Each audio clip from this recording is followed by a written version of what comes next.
Opinion Trump's second term. The echoes of empire in decline. When great powers falter, the end rarely arrives in a single dramatic collapse.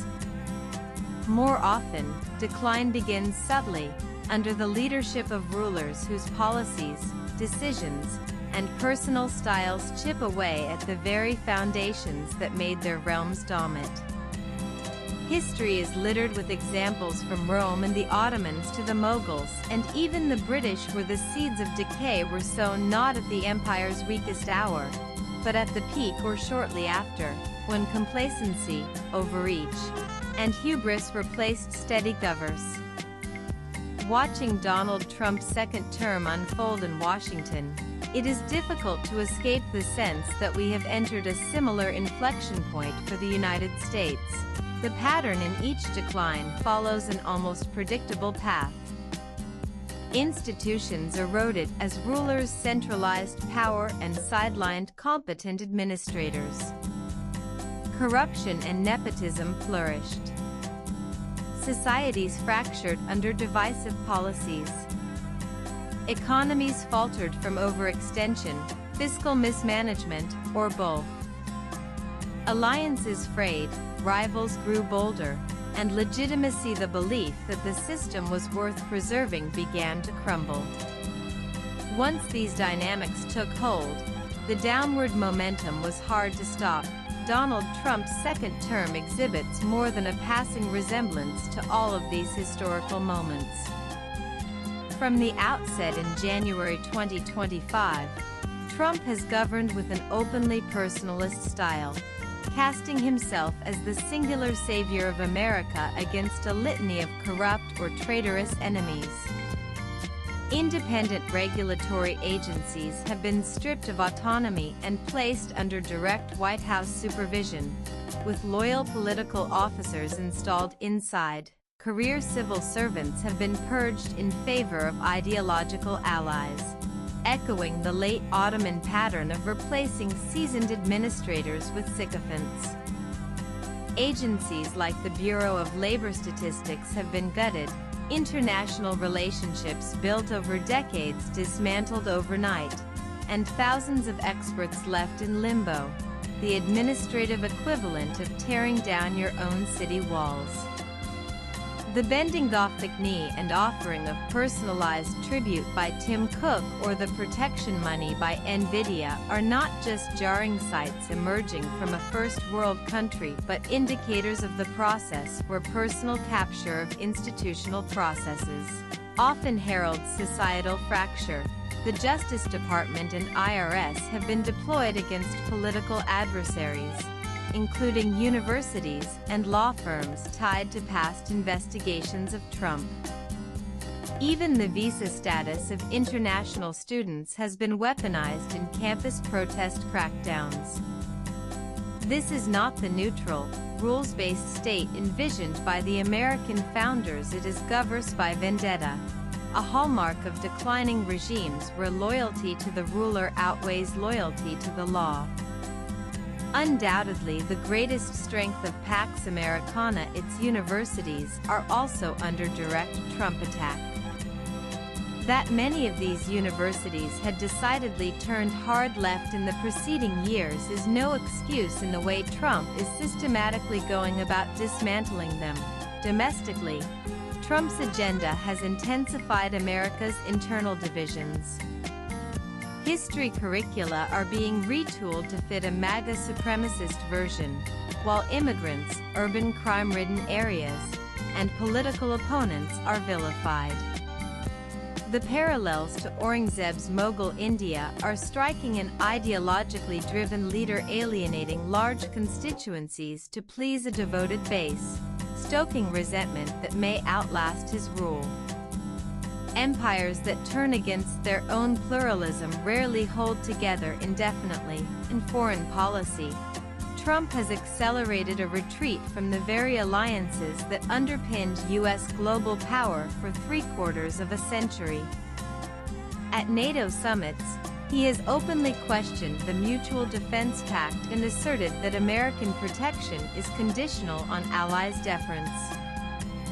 Trump has floated seizing Greenland from Denmark and even taking over the Panama Canal, and annexing Canada as the 51st state of USA. Economically, the United States under Trump is embracing policies that will, in time, weaken the fiscal base of its power. Across-the-board tariff hikes, mostly on whim and without any economic rationale, have triggered retaliation and realignment of world economic order. Trump may not realize it yet, but the biggest casualty of his tariff wars will not be the countries he is targeting but his own citizens and the consuming middle classes of America. Massive tax cut extensions, unfunded, are projected to add trillions to the national debt. The Ottomans debased their coinage. The late Romans paid their troops with increasingly worthless currency. Fiscal imprudence has always been a silent accelerant of imperial decline, because economic strength underwrites both domestic stability and international clout.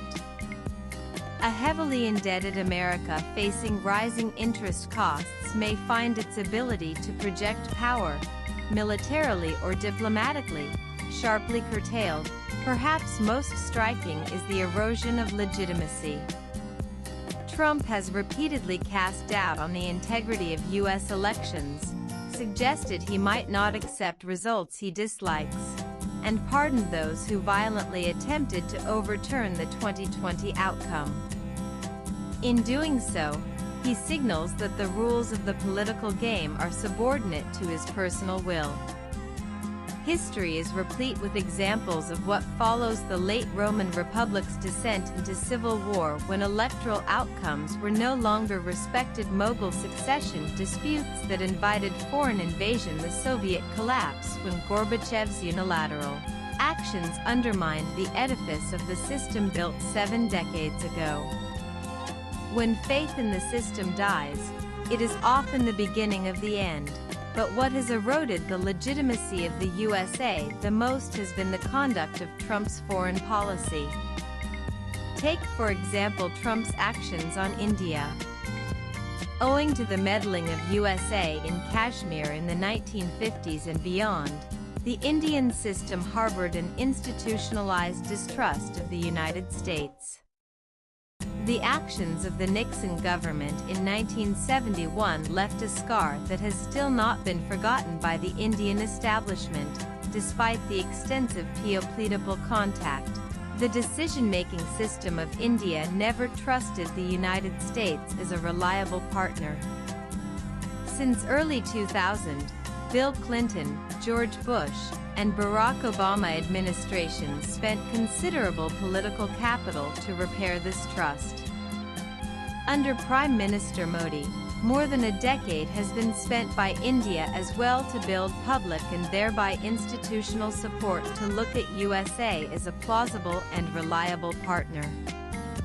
But, in just over 6 months, Trump has proved every USA skeptic in Indian permanent decision-making apparatus right. Such is the cataclysmic effect of Trump's style of functioning that he has facilitated a lunatic Pakistani general to deliver nuclear Armageddon threats against India from USA soil. What legitimacy will the USA ever have again against proliferation of nuclear weapons when USA itself is rolling the red carpet to a terrorist state to issue nuclear threats? Which Indian government will again trust the USA? Especially in the age of social media, where every act of betrayal or stab in the back will be digitized in permanent memory of the people. Why just India? Every other country with any iota of self-respect will draw appropriate lessons.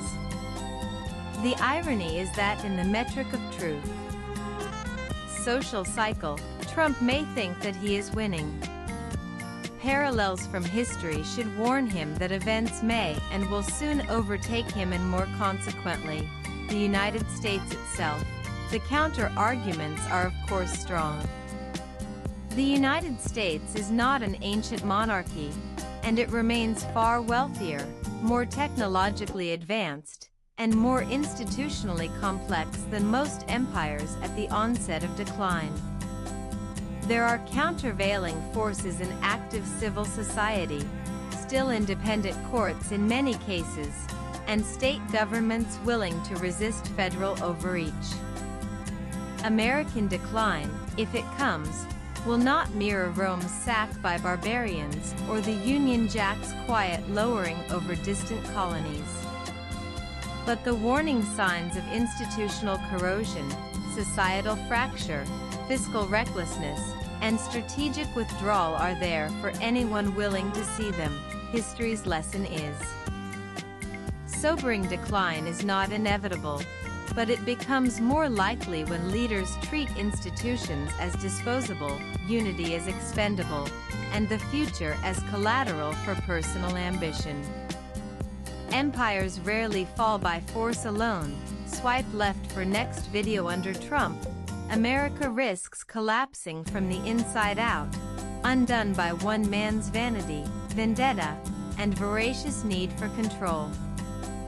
The writer is the founding CEO of Bluecraft Digital Foundation.